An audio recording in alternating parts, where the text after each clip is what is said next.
Today we're going to talk about this pen. Mr. Pen sent me, well actually Peter Ford, the owner of Mr. Pen, sent me the Chaplains Tankard. That's a fun name. I always like the names he comes up with because most of the time they crack me up. The Chaplains Tankard. Newest pen in the Italix lineup. £25 including VAT.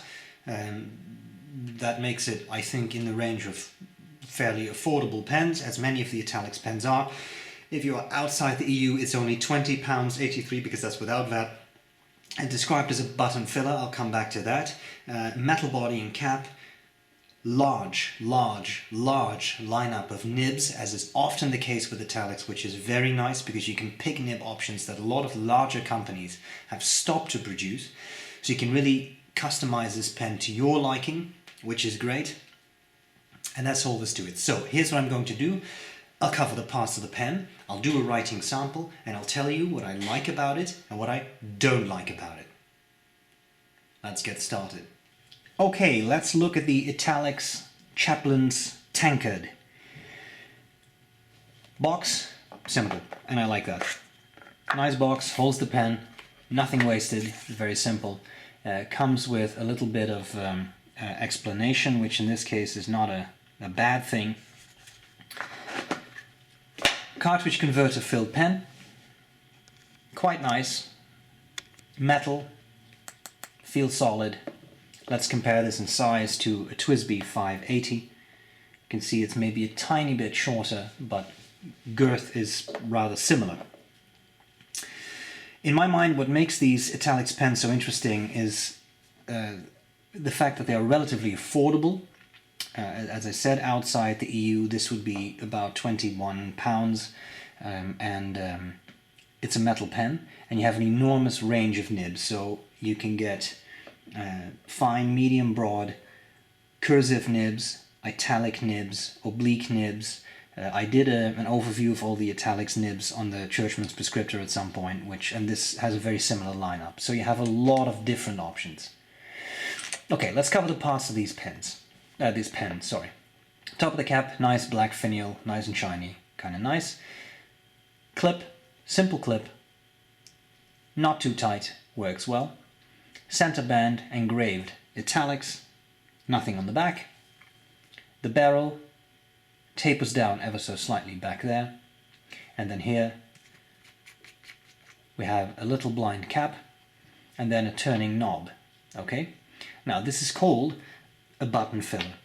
Strictly speaking, when I think of a button filler, I think of a vintage filling system where there is a latex bladder or sac inside the pen barrel with a J-bar, a metal piece, sort of like this, with a button there that you push. And every time you push, that J-bar kind of compresses the sac, you put in ink, it compresses the sac, let go of the button, the sac decompresses and sucks up ink.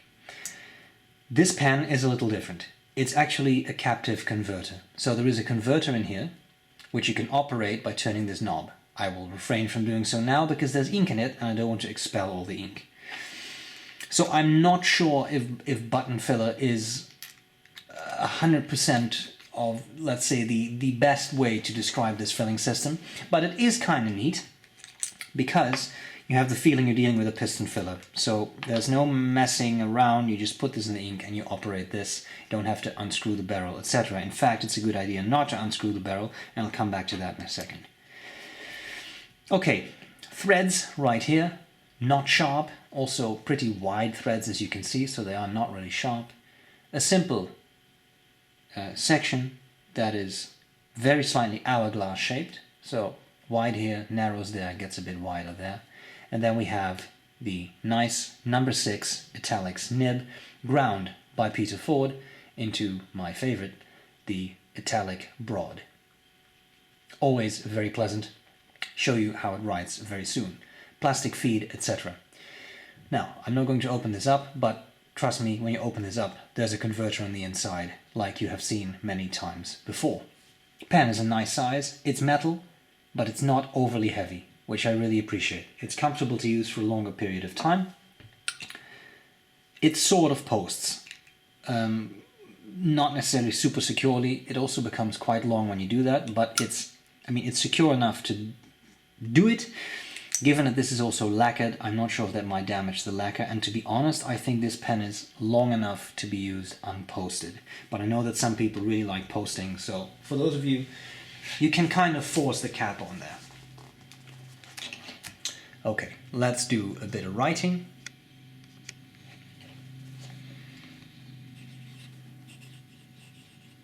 We have the Italix,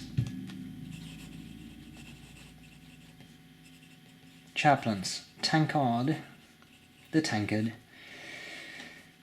The nib is Italic broad, it is steel, and the ink is Pelican blue. And I have always found these nibs to skip a little bit on Rhodia paper, which is what I'm using now. You see it there. Now it is a very broad nib. So it's also an italic, which means that it is a bit picky as to how you angle it.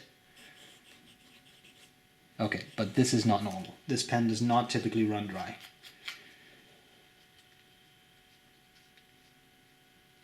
Okay, there we go. I have not used this for a while, so sorry. It hasn't run dry like that on me before. Does explain the skipping. I have just primed the feet a bit. These videos are what you see is what you get. I don't edit this out. This is just how it is. Okay, feet is primed a bit, and now it writes much closer to how it usually writes. Okay? But fast writing.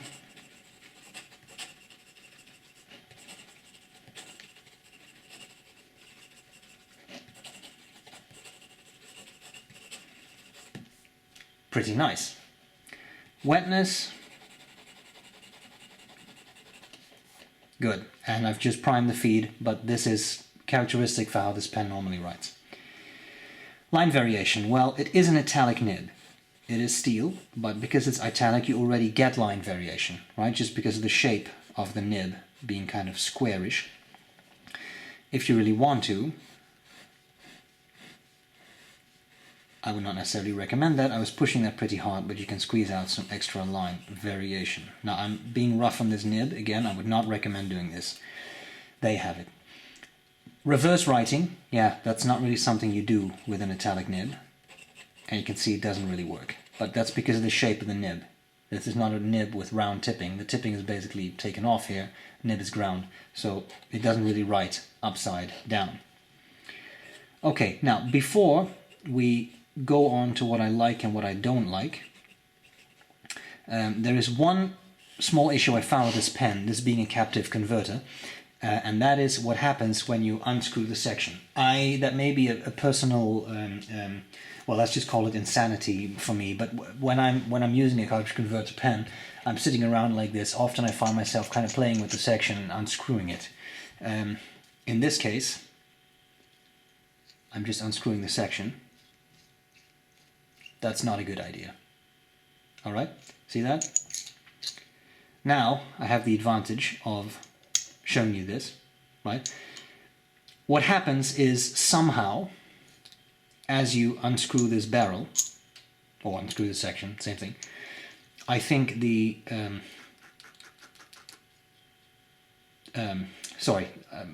my mind blanked. The converter empties itself. I think this may somehow engage, maybe this turning knob gets caught in there or something. But when you do that, you operate it. Now, we're scientists, right? So let's see if we can simulate this. This is how the pen would be as it has just been inked. Now let's see what happens when we unscrew this and in what position we will find the converter. You've seen it was just, yep, you see, it's pushed all the way down, that piston. And that empties the pen. Now, is that a big deal? Not necessarily. You just need to be aware of it. And this took me about 3 trials to learn, because every time I kept fiddling with it, and every time I ended up with ink all over the desk. Not necessarily a big deal. You just have to be aware of it, and I'd like to point that out. Yeah, okay. Now, let's talk about what I like about this pen, and what I don't like so much. Okay. What do I like? What do I not like about the Italix Chaplains Tankard? affordable pen. Without VAT, £20, £21. I know there are cheaper pens, but mallet? I was trying to say metal and solid and that turned into mallet. Sorry. A mallet pen, metal, solid, feels nice, properly made. You can drop this and it will survive, I'm sure of that. So that's really cool. The biggest advantage though, the biggest advantage of Italix pens is you have that massive range of nibs to pick from. And that's really cool. I mean, how many companies still offer left-foot obliques and right-foot obliques? Great, you can customize the pen. And again, I have that video with all those nibs, so you can see what they're like in action. Affordable, nice range of nibs, and it writes nicely. The nib is nice, and again, I know it was a little dry in the writing sample, but that's not how I found it to typically write. So normally, no problems. Even for an italic broad, writes very pleasantly. And it's a solid pen. It feels solid. I mean, that's an important thing too. It doesn't feel like a cheap pen. It feels like a solidly made pen, and the metal definitely helps there. Also, the lacquer jobs on the Italix pens, as far as I'm concerned, are always top notch. You can see how shiny and reflective it is. Very pleasant. Looks very nice. Things I don't like so much. Well, one is nitpicking. I would personally not call it a button filler because, as I said, the vintage button filling system is very different from a captive converter. But then again, captive converter may not sound as sexy, and this principle of having a converter which you can then operate like this is quite nice. It's used by Stipula. For example, I have a Stipula Etruria Magnifica, which kind of has a similar system with basically just a converter in it that you can operate. And other companies use this as well.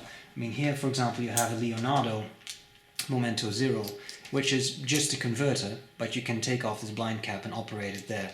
You get the feeling you're using a piston filler, but it's not an actual piston filler. The ink capacity will be a little lower, but so is the price. So that's kind of nice. My biggest issue with the pen, and that's maybe just because I'm finicky with pens, but is what I've demonstrated. Unscrew the section and ink will just flow out. Not really a big deal, as long as you're aware of it. And again, it took me about 3 or 4 attempts, and I was just mindlessly playing with it, and the ink came out.